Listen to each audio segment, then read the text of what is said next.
Hello and welcome back to Authentic On Air with Bruce Alexander. I am your host, Bruce Alexander. I can almost guarantee you this will be a topic that I will have to come back to in the future because I feel like dog crap today, which is becoming more and more common, and I'm starting to wonder if maybe there might be something larger that I have to deal with. I'm not going to deal with it right now today, so I'm not going to get too deep into that. But the topic of today's episode is impulsive faith. I have taken on this idea of being impulsive as a positive and not only trait, but as an identifying characteristic. It is being impulsive has become part of my identity. And I have also pretty recently gotten pretty close to God. And so these two ideas of faith and impulsivity, I was trying to decide if this is a thing that these two are complementary or if they're incompatible. And I wanted to explore that a little bit on today's episode. But first, let's catch up. In the last week, since we last spoke, my body feels like it's falling apart. Like I'm doing all of the things that I've been committed to doing, walking every day, doing some stretching, trying to get my body in a place to where it's not falling apart. And it feels like it is more falling apart than it was last week. It might just be my mental state, but it definitely feels like I feel like crap and I'm constantly trying to fight off some sort of sickness. So not ideal. Doesn't mean that I don't see that there is a light at the end of the tunnel. It just means that on some days it is dark and I will keep moving through the darkness till I can see the light again. And then I'll still keep moving because that's what it means to be a unshakable person. You just keep doing the things regardless of the outside or external influences. You keep doing the things that you know are going to move you towards your goals. And that, like my body goals mean that I just have to keep moving every day. Today, I have slept a lot today, but I still got up and I took a very short walk because I know that I don't want to lose any days. I've lost so many days in the past that it's just not really acceptable to me anymore to lose days. I just want to get something in. And that has been done. So pat on my back, whatever. It's all about getting towards that ultimate goal of being a more fit and active father and being able to not have to try so hard to be active. And that comes with shedding a little weight, getting a little more active. You just do it. Things with God have been, like I said, that we've gotten much closer at, but in this time of moving and stepping out on faith and doing this big grand gesture, like I feel like I'm trying to date God, and this is me doing the massive, like, say anything moment of standing outside God's door holding up the radio, is taking my family out to move into the wilderness without too much of a plan because we feel like God is calling us out of Oklahoma. So we have moved out of our house. The movers picked up everything today and has put most of it in storage. We are, I would say, built high speed, low drag at this moment. And we are kind of going to be testing the road out and seeing what makes sense as we go. Right now we're in Tulsa. I don't know where we're going to be next week. And that is a faith move. We are waiting for things to start making sense because we knew that this was something that we wanted to do. It's something that we both desired to get out of Oklahoma. We both felt called to do. So we're doing it without a plan. I mean, I guess that we do have a plan. The plan is to listen to God's urging and follow where it feels like we both can agree we're supposed to move. And, as exciting as that is, it's still a little scary at times. And we're hoping for some type of direction soon because we're ready to go. There, speaking of which, she was just here. But it's been a little harder to feel as close to God because there's been so much going on. Like, my morning routine has happened every day, but it has been much less of a morning routine and much more of a throughout the day getting things done. And so I feel like my mind hasn't been as clear to get that connection with God like I've been getting in the morning. And I would like to get back into that, but right now we're in Tulsa and there's a lot of responsibilities here, and I'm excited to get back into some sort of routine into which we are not being called upon so much. Oh, as much as I enjoy the people and I'm happy to see them, I feel a little spread thin trying to homeschool, pack, unpack, do all that stuff, keep some sort of normalcy going for the kids and also for myself. I don't feel like it's really, we haven't figured it out. We haven't figured it out yet, but it will happen. Right now, Kate and I are finding a new depth in our relationship. We're having to face some things that we have faced before poorly. As a couple, it has tended more towards the push each other away side whenever stress has happened. It has acted as a wedge for us, and we're starting to lean more into being pushed closer by stress. And it's really exciting for me. I don't love the stress, but I love the effect of feeling closer to my wife in those moments, being there for her and supporting her whenever her anxiety is an issue or whenever there's a lot of pressure coming from her family, being able to support her in a way that before I didn't really do. I wasn't very good at seeing her side of the story and seeing how her feelings were important. I just wasn't. I was not very awake to that, and that's something that I've been much more in tune with, and I've seen a lot of fruits from that. I've definitely felt closer to her, and I've started to feel her look to me as a person of trust in those moments versus an opponent. And that is really something that is highly prioritized in my book now, is I don't want to be an opponent with my wife in stressful situations anymore. I want to be a team. Team Alexander all the way. And it is looking more and more like that is the case, but things are going to get more and more stressful. And I just have to remember that my job is to show up unshakable in the truth and keep my desired goal of wanting to be that support for her. Whatever she's saying, whatever she's going through, like I want to be that support. So that means I can't get sucked into my emotions in that moment. I have to remember what my goal is. And that is something that can be really difficult at times, but I'm learning more and more how to do it better and better. So the business right now is, I've got my clients that I'm currently seeing. Doing that on the road will should be fine as long as we're not, I'm being proactive about blocking my schedule out when we're actually like actively traveling, because I can't see clients while I'm in the car, traveling with a bunch of kids. That would be really unprofessional. But I've got my mobile studio set up here. It'll be just as easy to see clients. What has been hard has been switching gears and, like I said, doing the homeschooling, the packing, unpacking, feeling like I'm just not getting my routine done and finding the comfort to get the work done that I'd like to get done.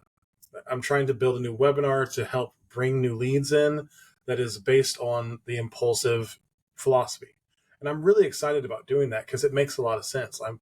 I really believe in this core philosophy of trusting your inner voice and allowing it to lead you to purpose and things that you're passionate about, like things that truly matter to you, and allowing that to remove a lot of the self-doubt and indecision that comes with being ADHD.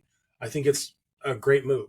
I think that this is the key to kind of blowing my business up. And I think that because I think it's the key, I'm both making it too important, like it needs to be perfect before I work on it, but also like I'm kind of scared to like open the floodgates while I'm on the road without any sort of routine, because if I were to have 5 more clients right now, trying to schedule them would be a nightmare because I don't know where we're going to land next. So that's, wow, that's super long. So, and not knowing where we're going to land next. So that is something that I'm currently trying to work my way through. And I'm going to just start trying to work on my webinar slowly instead of just like not working on it at all or trying to finish it all tomorrow. I'm just going to keep putting work in, doing good, solid work to build this webinar out in a way that makes sense. And that's something that as ADHD adults, we often forget that there aren't only 2 time periods. It's not right now or never. It can be some now and some later. It can be a little bit now and a little bit in a little while. there's so many different ways that it can be balanced, but we get so used to doing right now, right now, right now, or it's never going to happen, or we have to do it all, or we're not going to do anything. That I mean, it's a really toxic mentality for us to have, but we get really entrenched in it. And I know that that doesn't work for me in this type of situation. I cannot finish all this webinar where I'm at, what I'm doing, but I could keep working on it. And so that's my goal. And that's what I'm going to be working on over the next week or two. I'd like to have it, the ideal goal would be to pick up doing webinars again next week, but I feel like that's probably the right now goal. 2 weeks, I feel like is very fair and allows me some time to do it well and then start bringing in clients again. And that's the goal. So anyways, back to today's topic. And this is going to be pretty short. Like I said, I'm probably going to need to do this again because I just want to get through it. Today is like I'm not in it. I do feel better just being here and talking about it, but I'm not super excited to be recording a podcast right now because I'm exhausted. My tonsils are swollen. I feel crappy. I'm wondering, do I have some sort of autoimmune disease that's going to keep me incapacitated for the long term? It's been kind of freaking me out a little bit. So that's something I'm concerned about. But I have faith that God gave me this body for a reason and that there is something I'm supposed to learn from being in this state that I'm in right now. And I think the thing I'm supposed to learn is keep going. Just keep going. Like, I've got this plan in place that is going to help me earn all of the things I've ever wanted in life if I just keep doing the simple things every day. And then your body starts to play tricks on you, your mind starts to play tricks on you and starts to make you question the plan. It's really important to have faith. But then also, I want to be impulsive. I want to trust my inner voice. I want to trust my gut and my urges. I think that it's really important to understand that these two things can coexist. For me, my faith in myself and my faith in God have been strongly intertwined. As I've started to uncover this, is that I have faith in myself because I do feel like God has imbued me with certain talents and gifts and abilities. And so whenever I'm trusting myself, I'm trusting that God gave me the sovereignty to be able to make these decisions for myself. He imbued me with a certain amount of strength that I've been taught to separate from. And I think that it's really important that I stop listening to mainstream society and that tells me that the ADHD brain is broken, and I start listening to what is in my heart and tells me that there is something special out there for me if I trust myself, if I believe that I'm good enough, and I actually listen to what I have to say about the conversation, then there's something really special for me. So I don't know, currently the biggest move of faith and impulse, it's been, this move has been something that has been something that we've been discussing for years, and I wasn't able to have the conversation because it meant destroying the life that I lived. And well, it ended up that the life that I lived got destroyed anyway. So that felt like it was a sign from God to me to leave behind everything I knew. And then as I started to have this conversation with my wife about leaving Oklahoma, the urge happened. It stopped being a responsibility I felt like I needed to fulfill, or even just a calling from God to come out. It started to feel like something that I wanted deep inside of me. And sometimes I don't know if it is like which came first, the chicken or the egg, if it was a calling first and it was urge second, or if those things are the same thing. Is the calling inside of me, or sorry, is the calling the urge just like manifested? I don't know. They feel different. Like sometimes I feel like it could be two sides of the same coin. But I feel like they whenever they align and I feel the calling from something greater and I feel the urge from inside myself, like there's no doubt that I'm on the right path. And then I'm seeing signs that are showing that things are lining up for me, that this is the path that is supposed to be happening. And that's it feels like at times I'm making myself like hyper important to think that God is taking such care to put these signs in my life and to talk to me in that way. But if I think about what God means to me and that he is omnipotent and he is all knowing, all seeing, and all being, it doesn't really it doesn't make any sense to put any limits on what his capabilities are. And that's something that I used to struggle with really hard as an agnostic, like I was for a long time, is that like, well, if he could do this and he could do that, then why didn't he do this and why didn't he do that? And like, for one, he can do anything. He can. Like, he's able to do anything, but that doesn't mean he's going to do everything. He's got a plan that is, it's timeless. And we're thinking about our tiny little span of life, and why isn't this happening for me? Or why isn't this, why did this happen to this person that I love? And there's this, you know, this millennia long plan that we can't see the whole big picture. And I think it's important to realize that when you feel called, it is because it is your time to step into your part of the plan. When you start to feel those urges, it is because it's your time now. There is not always going to be a time whenever you are going to have a role that is affecting the plan. And that's okay. But a lot of people they go their whole lives and never feel called to do anything.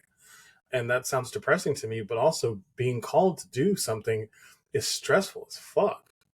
Like feeling like you have to ignore what everybody else says and that you have to believe in yourself no matter what, that this is the thing you're supposed to do and you need to make it happen. That's kind of scary. But whenever you're impulsive also, and you know that you can trust your inner voice, that you can feel those urges and you can lean into them and you can gain power from inside of yourself, then it becomes less scary because what everybody else says doesn't matter anymore. Like, I'm not going to say it doesn't matter. I mean, of course it matters. Of course you still care to some degree, but whenever you really trust yourself, you are not going to let what they say affect how you act. It might change how you feel to some degree, but you are going to do what you know that you have to do because you are going to listen to what is coming from inside you versus what is coming from outside. And that is, I don't know, that's pretty like heady thinking. It's, kind of lofty, but when you feel it and you understand it, like there's no unfeeling it. There's no ununderstanding it. It's just you just do that. And that's why I'm able to come on this, podcast and talk to the 12 people who listen to it, because I don't care if they agree with me. I care that I'm listening to what's inside of me and I'm sharing that because I know there is somebody else who needs to hear it. And the more I get comfortable with and the more I articulate that, the more people are coming back to me and are commenting and are engaging with and are having conversations with this. And I think that's what's important. Both the people who are talking shit and the people who are taking inspiration from it, it's the conversation that needs to happen. People need to start asking questions about, is this voice inside of me a real thing? Is this urge that I feel, is it the self-critic or is it the inner voice? People need to start thinking about that and sifting through that and having a relationship with that. And if you are an ADHD parent, I think that the more you listen to it inside the constraints of the code of telling the truth and then having a compelling vision that you're trying to gain, then it becomes really, really powerful. But trying to do it, just trying to listen to your urges all the time is really dangerous. Like, without faith, without structure, then your impulses could easily lead to ruin. And so that is what I've done, is put a structure in place for me to have my shit together before I just go out and live impulsively. I have my body, being, balance, and business in check at all times to where I know that I'm doing the right things. So whenever I'm listening to that urge, I can tell when it's off. I can tell when that's not something that I'm supposed to follow. That is my self critic trying to destroy me versus my inner voice trying to guide me to purpose. Because they both exist inside you. We have this constant dialogue inside of our head that neurotypicals don't have. And that's what I think is like, that's why this impulsive thing is geared towards ADHD parents, because I don't think that it is really in the wheelhouse of neurotypicals to be impulsive. So I don't know. I'm I'm going to wrap it up because I just this is all really important stuff to me, but at the same time, I don't want to get too far out there in this format. It's kind of it's something I just want to introduce this thought to you of, do you have faith and do you listen to your inner voice? Like, that's the question. If you don't have either, why not? And if you are wanting to learn more about listening to your inner voice and living impulsively, then I would love to have a conversation with you. Go to www.impulsive.life/consult and get a free consultation where I will give you at least 3 free strategies to help you start living impulsively.